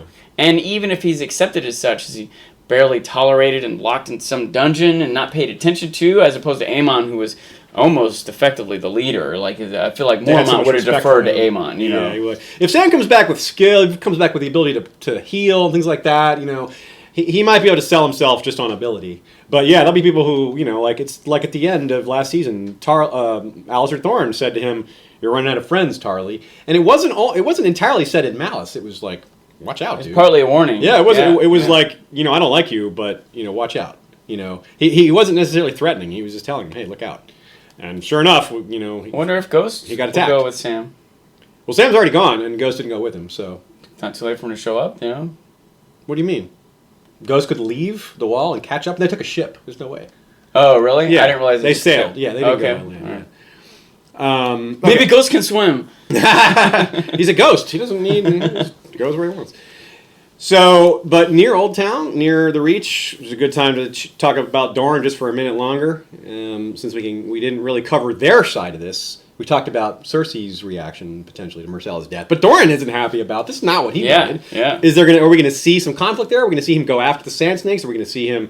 He threatened to kill Ilaria if she talked bad to him again, talked back to him again. Now she does this. I mean, yeah, that's a pretty big deal. So, and that almost might be a way to keep peace. It's like, here you go, Cersei. Here's your. Yeah, she did it. Yeah, here's our peace offering. Here's your. When will he find out? Is another scapegoat. Yeah. Cersei's probably going to learn before, like you said, the ship is still going north. It didn't turn around. Yeah. So King's Landing's going to find out first, unless Ilaria, you know, like admits it and says, see. So which she might, even without admitting it, he might put it together. He might realize her actions don't make sense. Yeah. Why are you doing X, Y, Z? The only reason she would do X, Y, Z is if ABC happened. She probably did ABC, didn't she? And she has to flee. If she knows that, then that means she's going to probably need to run away. She can't, you know, expect to get away with that, you know, just flaunt it and be like, what are you going to do? I killed her. Yeah, what are you going to do about it? Well, I'm going to kill you, or I'm going to lock you up, or something. So, a decent chance they run off, all of them, you know. I don't know where they're going to go. But that's interesting to see. We'll have to wait. So let's talk about Meereen, the farthest away from Westeros that the show is right now, and probably will be at any point, except for when they were in Karth. That's really the farthest away. But I don't see anyone going back to Karth. I think Karth is in the past. But as far away as Meereen is, more and more characters are showing up there. We have Tyrion, we have Varys, and of course the existing characters there are like Jorah and Daario, Missandei, Grey Worm. Am I missing anybody? Barristan's dead now, so there's that. And they're still facing the Sons of the Harpy. We had that slaughter at near the end of the season. Most of that was in episode 9. And Daenerys is off in the Dothraki Sea. We'll talk about that in a minute. But back in Meereen, what are they going to do without her? And how are they going to handle the Sons of the Harpy? That's still a huge problem. They didn't, you know, a lot of them died in the pit, but there's plenty of them got away, and their leader, whoever that is, or multiple leaders, they're still out there. It's hard to see how this is going to get resolved, right? Yeah, it's something that I struggle with a little bit. In the first place, it's weird to me how many people it seemed there were in the Harpies. It seemed like it was too many. It seems like they should have been more aware of them if there were that many. Remember, they were just like flooding in. Scores, you know. Appearing from in the crowd, like we're... Yeah, coming through doorways, just spilling everywhere. In my mind, I thought the Sons of the Harpies, like through the season when they were like talking about it, that it was maybe... that it might be 100 people in the organization, but maybe only a dozen, you know. But there were at least 100 in the arena actively fighting. Probably more, yeah. And I feel like at least 50 of them were killed. Yeah, a lot of them got dragon just groups of 5 died, 5 just killed. And so I even remember watching that battle scene, how it was close to a stalemate when they were like in the middle there. And they had a few of the Unsullied in a circle, and like they heard the key bodyguards and Tyrion. They were kind of right there, and they were surrounded by a couple dozen of these Sons of the Harpy. And it seemed like slowly the Sons of the Harpy were gonna like end up closing in on them. You know, say here and there a guy would come through, and they'd get a little closer each time to get killed. I remember thinking, why don't they throw their spears? Why don't they all go at once? But you know, they're not professional for it. Yeah. Some of that makes sense. Some of it's a little awkward. Yeah. But then the dragon shows up, torches 5 of them, torches 5 more, eats one alive, eats another alive, torches 5 more. So now what was like close to a stalemate. Seemed like it shouldn't have even been a contest. Seemed like there's no chance these Harpies have any. Dany's just out of fear. Although they kept throwing spears at the dragon. It wasn't like Dany was just suddenly safe. It seemed like it still was this close thing, whether or not they're getting out of there alive. And she managed to escape by flying off from the dragon. And so I can't tell where they're just more and more of these Sons and Harpy just flooding in. Everyone that died got replaced with 2 more. Well, there's a couple ways to look at this, because the dragon might scare some people. But she flew off. She's gone. If she doesn't come back, that might embolden the Harpies. They may get new followers. Because you got to feel like a lot of people like, oh, I don't want to join this resistance group, because this queen is too powerful. She's got Unsullied. She's got these other things. I don't want to fight against them. But if they start winning, they'll get more people will join their cause. Right, but I don't know. Of course, a lot of them died, so it's hard to see how they feel right now. They were winning there or not. Again, they failed to kill anyone important. I struggle a little bit with the whole, which is pretty big. Yeah, I struggle a little bit with the whole storyline in general. Although Hizdar might have been one of their own. The Seems guy pretty unlikely since they killed him, but that random guy might not have known because.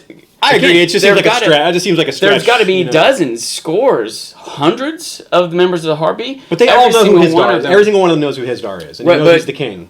Right. And they know what he looks like. So I just don't see how that could be an accident. What I'm saying is every single one of them doesn't necessarily know he's an inside man. There might be but they had to account for him. They're not going to be like, just kill who you want. They had targets. Yeah. Some people they wanted to kill, some people they didn't. I don't think they were just. I don't think it was just slaughter. Just try to kill everyone. I'm sure they either want they specific. I'm almost positive they either wanted him dead or didn't.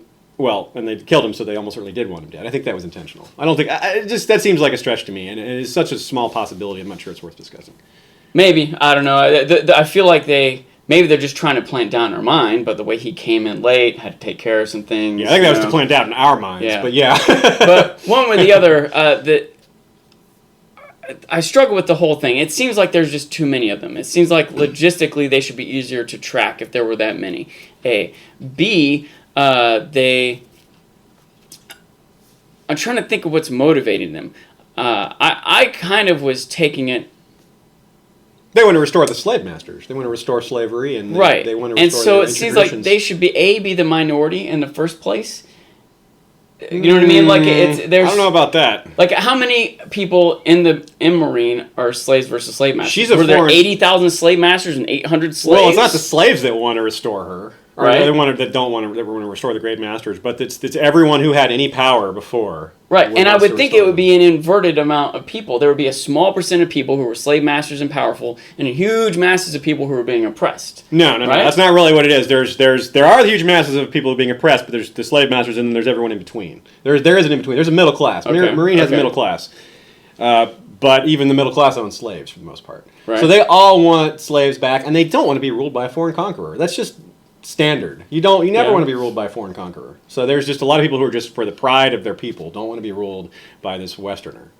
So there's a lot of different motivations, I think, and one of them is simply that a lot of them lost their livelihood, and these people are still rich. These great masters that lost their power, they still have their massive amounts of money, so they can absolutely hire people they can pay large sums of money to people to risk their lives and do these commando raids or whatever.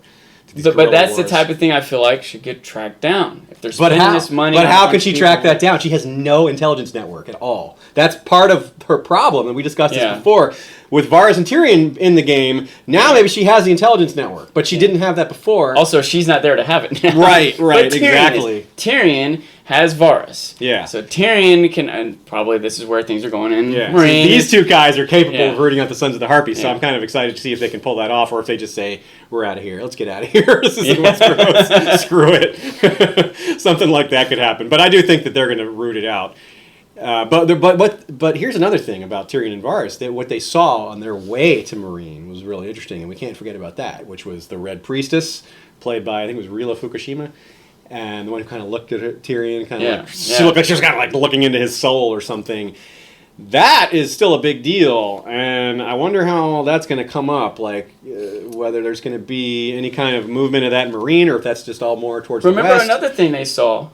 Varys pointed out when they were at the brothel.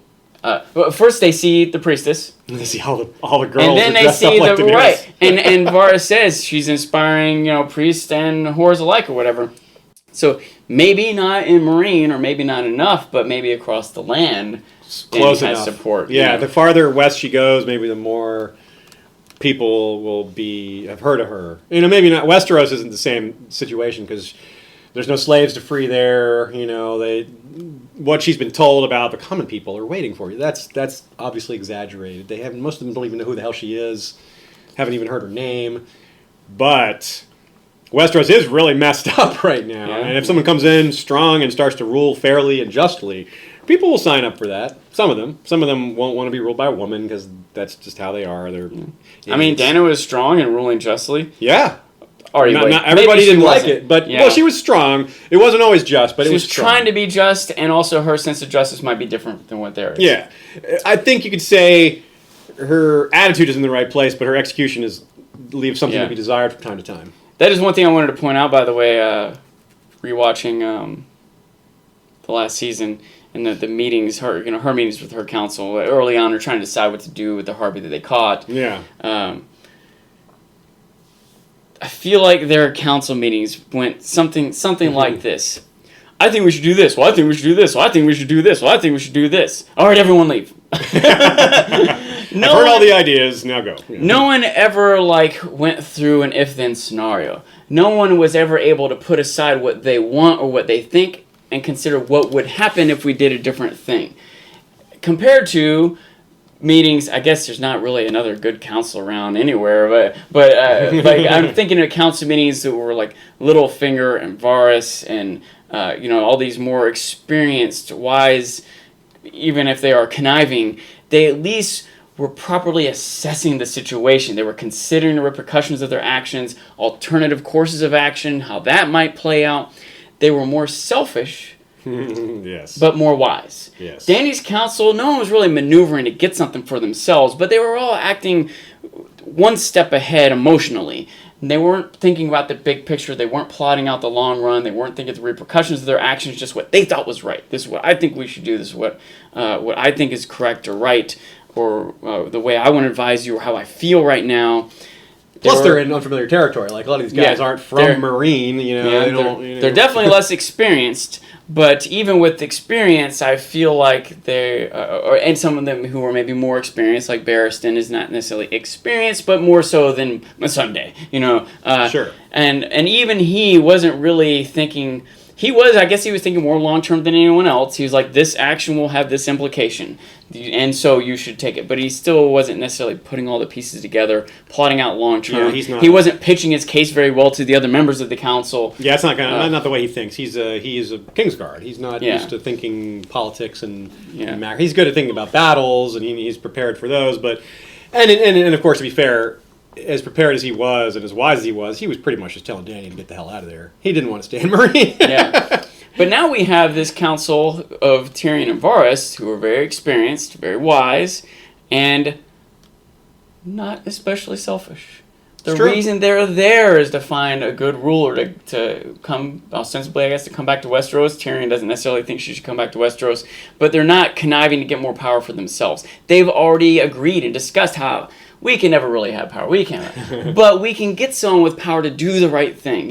It's a unique scenario of a council versus all the different facets or faces of councils that we've seen so far. It's an interesting direction they may go there. Right on. There's one more thing that's really important about Marine that we really need to talk about. I'd call it another wild card, but it's two wild cards. Viserion and Rhaegal. And who knows what's going to happen with them. There's one little clue. It may be a clue. It may have nothing to do with it, but there's a brief moment in the trailer where it seems like we're seeing the council room or the throne room of Marine, and there's like an explosion, like a bunch of glass blows in and like that. It didn't look like fire, but it's hard to imagine what would cause that other than a dragon. I mean, it could be like something thrown by a catapult or something like that, but it's really kind of puzzling. And I wonder if it has to do with the dragons. You got to figure maybe a dragon landing on a ledge. Exactly. Claws and wings smashing. I mean, we see a shot of Drogon, a couple of shots of Drogon in the trailers, but nothing from the other two dragons. And they're just getting bigger. And we saw how dangerous they were. They burned one of the slavers. Dany had one of them killed that way, and all that. So that they're going to have to become a bigger part of the story.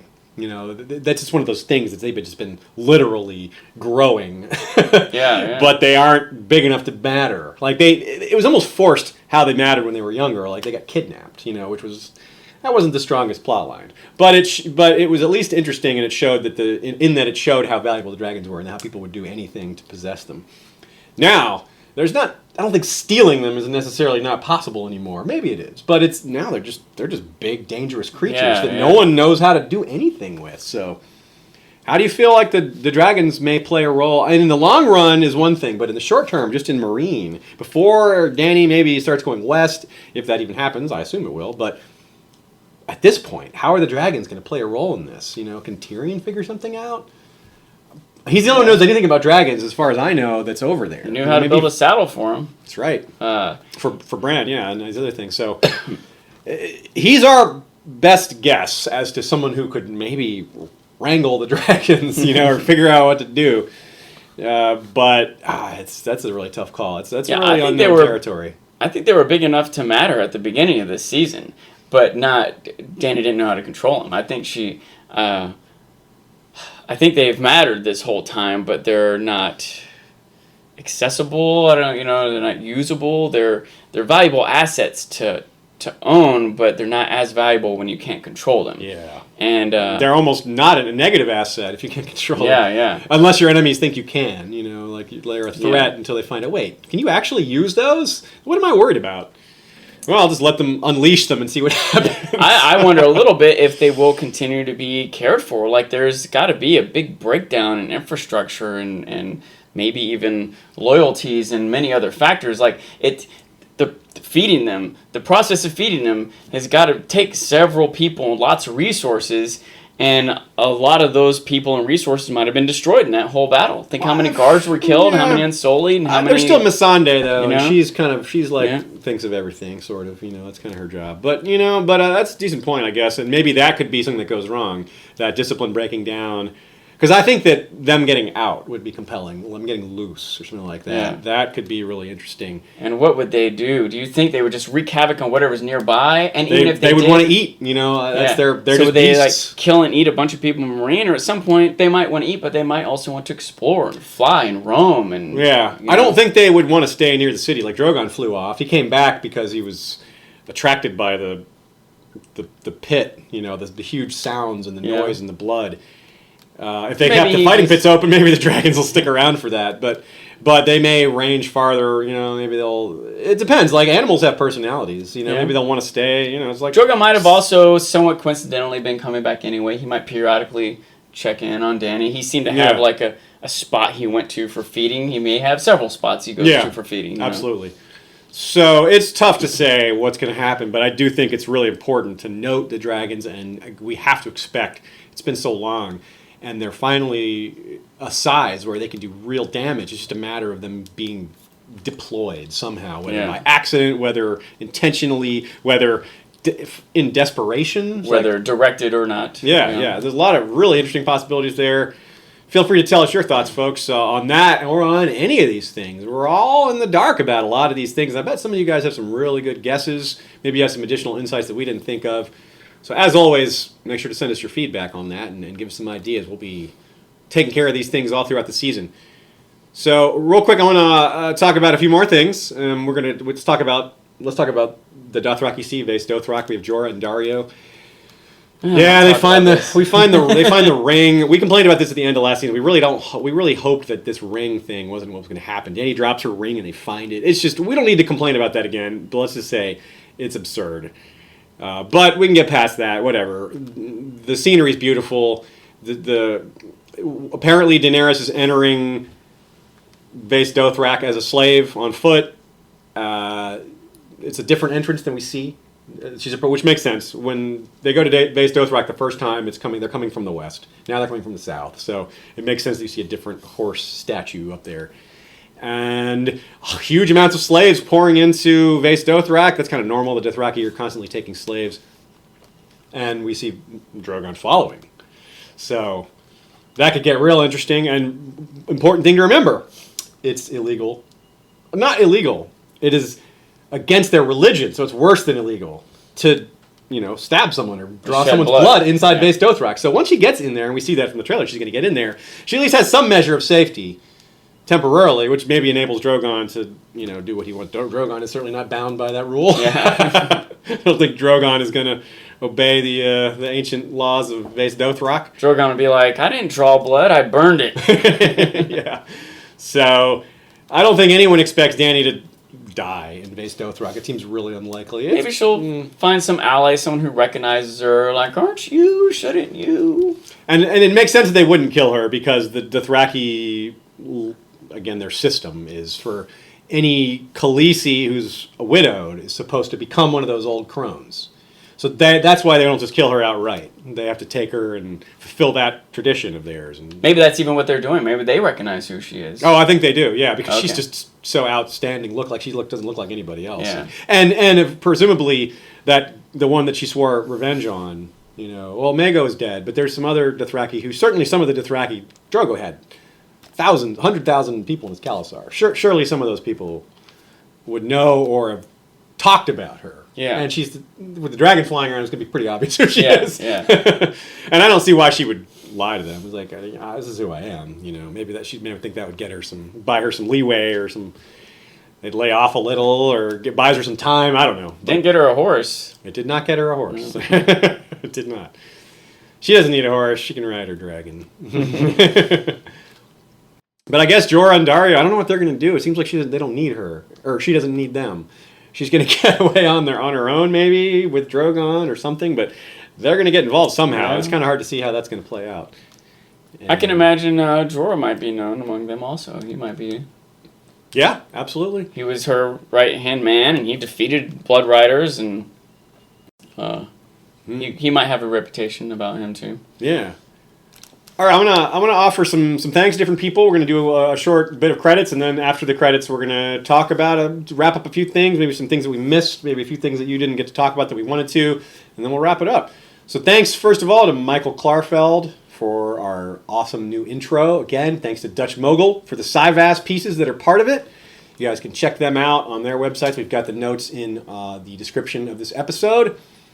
And also, I want to thank all of our Patreon supporters. We usually go through the titles and read the list, but since it's the beginning of Season 6, I want to thank everyone, everyone who's become a patron. If you are interested in supporting the show, go to www.patreon.com/historyofwesteros. We've got a whole bunch of different titles and benefits, different things you can get in return for supporting the show and helping make it more viable. And you can see how well this has worked. Look at how much better our production is. Toot our own horn there. We've definitely been able to parlay all the support you all have given us into a much better show. We're really happy with our progress, and I hope you guys are too. So we're going to keep that going, keep making the show viable. Season 6 is going to be a lot of fun. So thanks to everyone who supports the show either through Patreon or through regular PayPal donations, which you can also make at historyofwesteros.com. And we thank you all for that. So let's have a little fun here in the post-credits. So let's wrap up with some predictions, some guesses, some who's going to live, who's going to die, and any little bit of tidbits maybe we missed, some things that we can circle back to, and then we'll call it an episode. I do have a couple things that I wanted to hit. Some Perfect. notes that I had taken. Let's start there. Some are things I meant to hit as we went through. Some weren't quite as connected, but I wanted to say I have a thought. This is a prediction, okay? Back in Marine or First in prediction. in the Dothraki Sea. I think Jorah is going to die. I think that he is going to... I think, kind of like Jon and Ned, he's just bound to die. He's too often is he at the forefront of action. His honor is so strong. He's defending Dany, who's always in harm's way. I think that it just makes sense. Eventually, he's just going to get killed. And also, it's easier to do it now because he's got grayscale. He's going to die anyway. He is more likely to put himself into suicidal positions. This is what I sort of expect, that he is either going to confide in or be discovered by Daario to have grayscale. Mm-hmm. And there'll be some sort of confrontation, probably with some Dothraki, where Jorah is going to have to fight to save or defend or rescue or whatever Dany, and he'll be killed doing it. That's interesting. I do agree with you that he's going to die, but I don't think he's going to die in the Dothraki Sea. I think he's going to have to spread the grayscale first. I think the grayscale plot isn't simply about him getting it and that making him like suicidal. I think it's got a bigger role to play than that. So I see him dying, but I don't know that it'll be as soon as maybe you think. I think that's the thing. That's his role, is to communicate grayscale. So, all right. People. So I'll mention that I told this prediction to Shaya, and Shaya thought the same thing as you, that she thought that the grayscale was going to spread somewhere. And I think it's possible that still my prediction can be correct, and that still happened. Yeah. But I also was questioned, and that is another point that I had here. I don't know if there's time for that. Where do they go with that plot line? Say grayscale spreads in some city. How does that affect other? Does that people in Marine get grayscale? Okay, that changes nothing about what Sansa's doing. Changes nothing about what Cersei's doing. Sure, in Marine, but in Westeros it would be huge. So you think Jorah's going to get all the way back to Westeros with grayscale? Yeah. Maybe. I don't know how long it takes it to spread, but I feel like maybe he lives that long with grayscale, but lives that long without it being discovered. Say, how quick are they going to get Dany, get back to Marine, get her dragons, get a navy? Or are they going to go by themselves without a force? Do they take the Unsullied? You're talking, I feel like, months and months. Even if things go quick and smooth before Jorah's in West. Maybe he goes to Westeros and leaves Dany behind somehow. That's a possibility. But I feel like, unless grayscale can just go for months and months without being detected or killing you, maybe, but I just don't see. The show isn't super consistent on timelines, though. I don't know that that's would stop them, from writing it that way. But also, aside from the real life timeline of the spread of the disease, how many episodes in a show are they going to commit to that? Are they going to get to Westeros and end of next season, show up in Westeros, then spread grayscale, and that's season 7, then season 8. Presumably by the time they get to Westeros, there could be many people infected in her army or something like that, and it wouldn't just be Jorah spreading the disease. Maybe they show up needing help, not conquering. Yeah, and of course, because it's brought up. Remember, it's brought up at the Wall too. They talk about Shireen's grayscale and how the wildlings are like Gilly was terrified of. It's no, she's something wrong with her. That's not. It's not just scars. Yeah. So that's another reason to suspect that there's more to it. Is why would they have them talk about that up there? It's also possible that Jorah gives it to Dario, still gets killed, and Dario brings it back. Sure. Right? Yeah. Like I said, I agree that he will die. I just don't but I don't think he's dying without communicating grayscale to some other people. So that could happen any number of places. So so it works. It's just a matter of when and fits in the timeline. Now that does bring up another thought that I had that I wanted to talk about was. On a certain level, knowing that there's X episodes left, I think there are 8. It's been confirmed. Sounds like 8 seasons. Yeah, the HBO's really pushing. And they could do things like have seasons part 1 and 2. They could have season 8 could be 14 episodes or something like that. And they could add 9 by the time they get to 8. Lots of things they could do. But I'm sort of assuming the show's not going to go on for 20 years. On some level, it's got to have an ending, which I've thought about a lot. What would the ending be?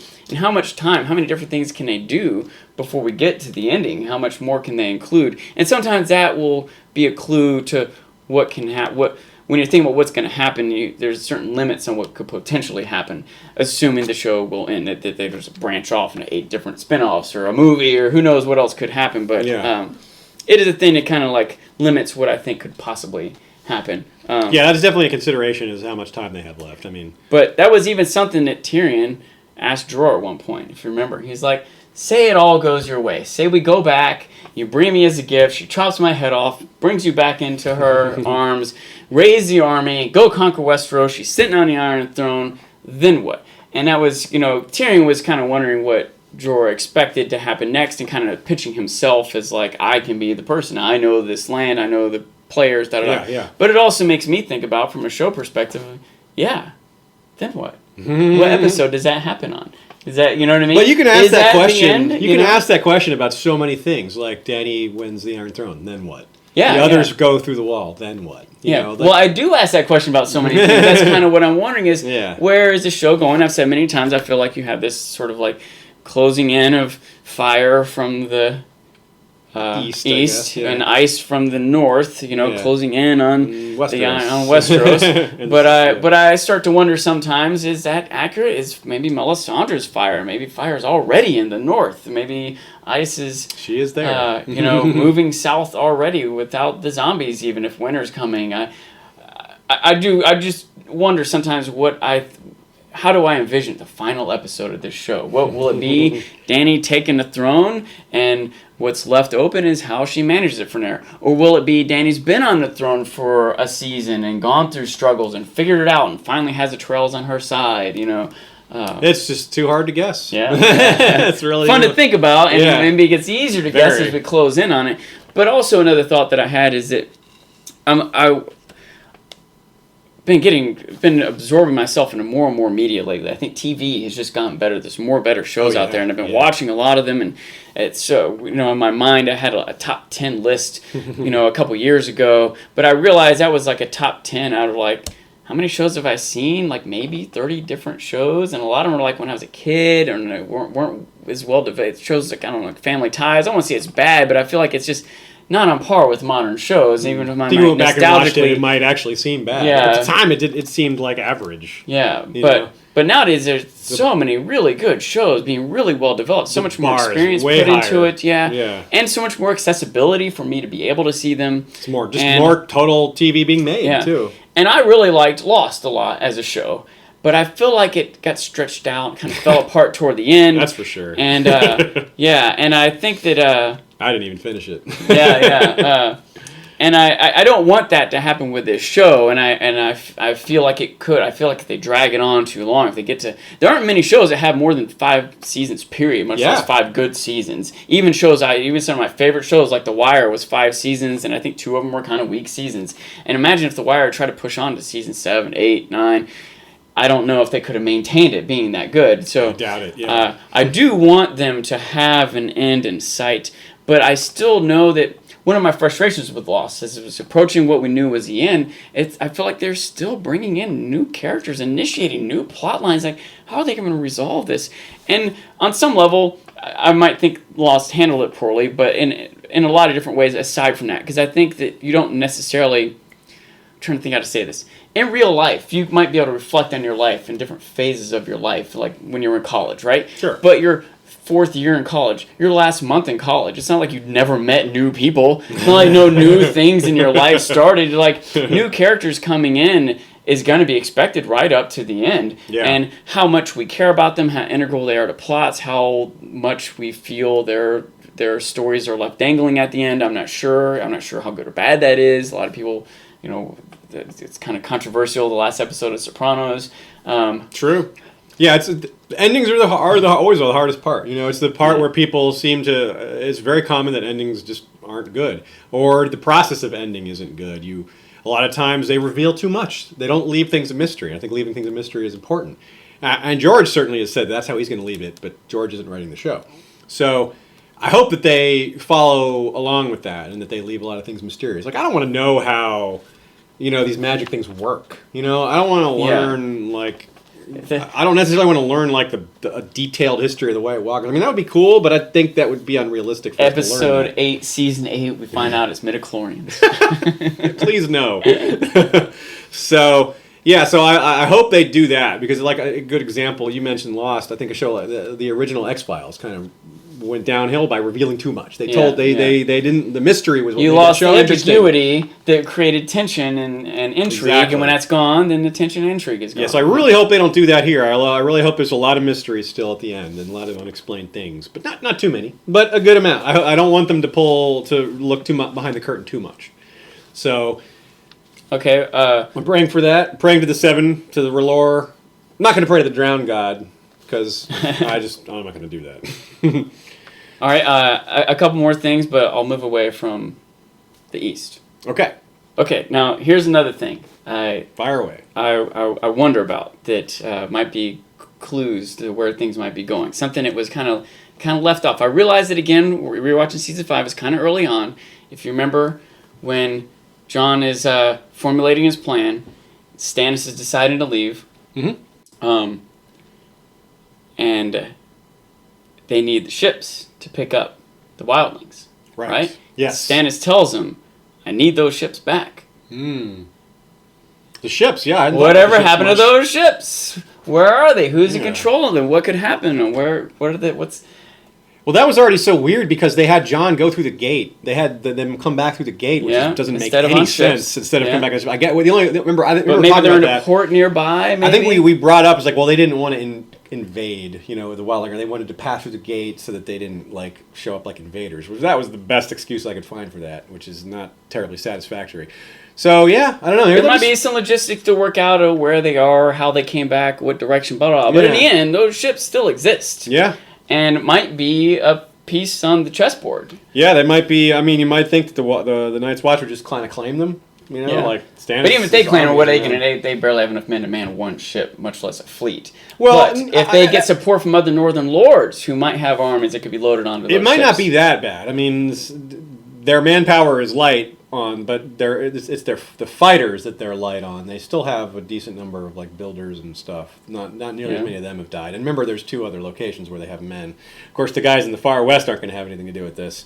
But the guys in the eastern castle... But still, how many total do you think? I'm sorry, Eastwatch by every member of the I don't know, but all can't be more than 100? I don't know, but if some of Stannis' men are going to have... whoever was running those ships, what are they going to do? They might...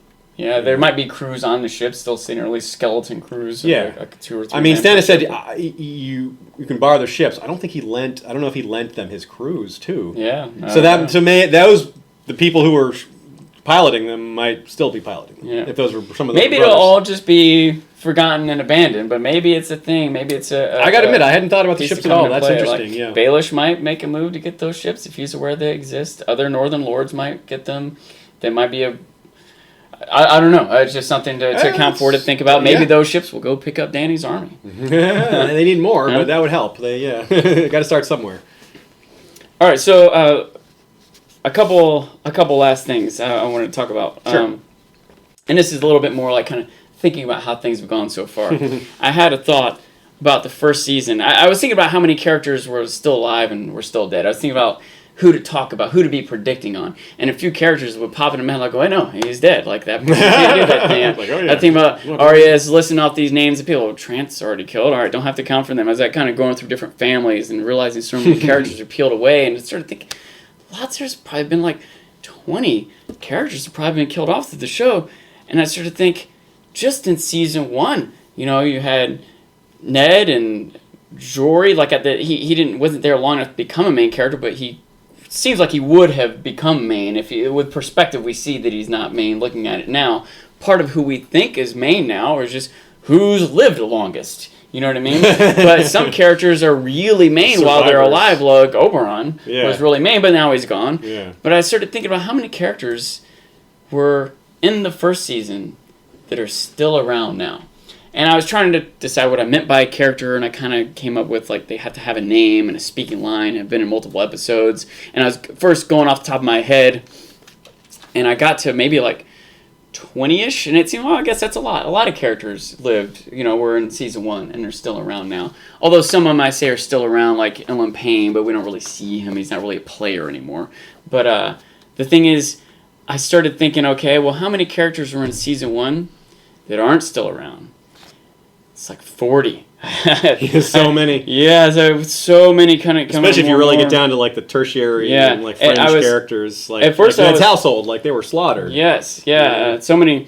And some of them are very random minor characters, but some of the characters I was counting as still being alive were also kind of random minor characters. And maybe you could kind of debate back and forth on which one should or shouldn't be counted. I could read some random names off this list, characters who are no longer alive. Lysa, Sandor Clegane, Pip. Some of these are more or less minor or integral to plot lines, and you get to some that are really minor, like Micah. Micah, that's the Butcher Boy's name, Yeah. That's right. Redhead. And, maybe he's kind of a minor character, and the bit of plot he had probably still would have... The conflicts that rose from that would have rose anyway, but maybe... So, you can see how maybe he shouldn't be counted, but a lot of others should be counted. Khal Drogo, Robb, Robert, so many. But they wrote a whole book. They published a book. Game of Thrones, the TV show, published a book about all the characters who died with one page each. I got it for Christmas from a relative. If I sat here and read this list off, it would take too much time. But it's something interesting for people to think about or research or whatever. But another thing that got me thinking about was how many weddings there have been. Quite a few. Yeah, that's one I'm not... it's harder to guess who might get married this season. There's been weddings every season, but this one... Yeah, there's been more than one wedding per season. Who might get married this season? I'm not sure. Yeah, I don't feel like any weddings are set up at the moment. Yeah, there could be some easily. Danny and Dario. But yeah, like Danny's free to marry again. That's true. Also, how many funerals there have been? I think there have also been more funerals this year than episodes. Yeah, we're gonna. You can see from the trailer that there'll be a bit of a funeral for John-ish, and there'll probably be one for Marcella. And whether it's on screen or not is the guess. There'll definitely be a funeral for Marcella. We may not see it though, and we'll certainly see Cersei's reaction to it though. Okay, how about some predictions? How about some bold predictions about deaths and survivors? Who? Okay, well, let's do this. Each of us do this. You name 3 guys or girls, characters that you think are gonna die this season, and then I'll do the same, and then we'll do ones we think will live. And I'll start the second list. You start this list. Characters that are gonna die this season. Alistair Thorne. Okay. Jorah. Already said Jorah. You already said Jorah. Okay, so you've already named 2. That's true. Jorah, you already named. And man, I'm thinking of different places who I should be thinking of different spots. Someone in King's Landing. King's Landing in the past, most people you expected to die were like in areas of confrontation, like maybe the Wall or I think King's Landing is the most dangerous place to be right now. Yeah. Yeah. It's a powder keg. I don't know. It might be easier to think about who's going to not die. Well, you can think about that for a minute longer. I'll go through mine real quick, and you give you a minute. Okay, I'm going to say Ramsay Bolton dies this season. If he doesn't, then Roose will. I don't think both Boltons make it through the season, but I think Ramsay's the one who's going to be at the battle. And if that battle doesn't go well, then it's, he escapes. But I kind of have a hard time believing they both make it for another season. I could be wrong, but I'm going to go with that. I'll go with Ramsay. I lean towards Ramsay between the two of them. As far as other guesses, I'm going to say that I expect. It is really hard. I think the High Sparrow might get it. Yeah. Yeah, he really might. That may happen later. Maybe that won't be this season. So maybe that if he doesn't die this season, I'm still going to predict him for next season. But I'm going to go with this season. That might be my most. On a limb guess. You help me pick my third one, Lancel. Oh, yeah, dang it. That's an easy one. You're right. I should say Lancel, but you said Dibs, I got it first. Okay, well, I'm going to say Balon then, because we talked about him. Okay, I'm pretty sure Balon's dying, so I'll go with an easy one. So I had a medium one, a hard one, and an easy one. You picked Balon, the Sparrow, and who was your other one? Ramsay. Yeah. Ramsay. Okay, yeah. Yeah, by the way, I something I remember talking about before that I still think will be interesting is if we're put in a position where we have to root for the Boltons. If the Boltons are the ones fighting off the zombies. That would be something. I don't know if that's going to be the case because it looks like they're fighting the wildlings, but maybe they come to a truce because zombies start coming across. We'll see. All right, who's going to live? Yeah, I can start this one. You start the other one. So I'll say who's going to live. I'm going to say... It would be kind of lame to just pick really obvious characters like saying Danny's going to live because that's not really a prediction. That's just kind of I think most people expect Danny's going to survive. Most people expect that John's going to survive. That's a good point. However, still I'm going to go a little farther down the line. I'm going to go with surviving. I'm going to say for sure I think Jaime makes it through another season. I'm less sure. I'm pretty sure Cersei will make it, but I'm not going to say her. I don't think that's a great guess. And I'm going to say that I think Brienne makes it through this season again. I was worried about her last season, but this season I'm less worried. Maybe I shouldn't be, but I'm not as worried about her. And for the last one, I almost want to say, I was just thinking about Tommen, but I was like, Tommen actually might die, but maybe that'll be another season. That might be not till next season. So. Yeah, it is kind of hard to go. So you can see we haven't thought about this ahead of time. We're putting ourselves Theon's in the spot another here. one I think might die. Oh, yeah. He's another one who might be in harm's way, to save Sansa. He might die, yeah. That's a good one, yeah. I think Davos is going to make it. I think he's he's a survivor. And he's also so popular. Everybody likes Davos. He's one of the most universally liked. He's such a good guy, If I was on a show, I would never die because I'm so popular. Okay, so do you have any other predictions, or should we wrap it up? I'll save my predictions for another episode. Okay, yeah, we've got a long season ahead of us, folks. It's going to be a lot of fun. We're going to be back with a couple episodes every week, like we did last season. Formats will be slightly different because of the change in spoilers, but we're going to cover this season like a glove. We're going to nail every angle, and we're going to have a lot of fun along the way. Like a glove, like a gauntlet, a lobstered steel gauntlet, right? Yeah, my attempts at humor. Okay, folks, thanks again for tuning in. Thanks for watching. Thanks to Sean. Thanks to Ashea behind the camera. Thanks to everyone who supports the show. Can't wait for the season to start. We've still got a few weeks left. So get hype, everybody. Season 6 is coming.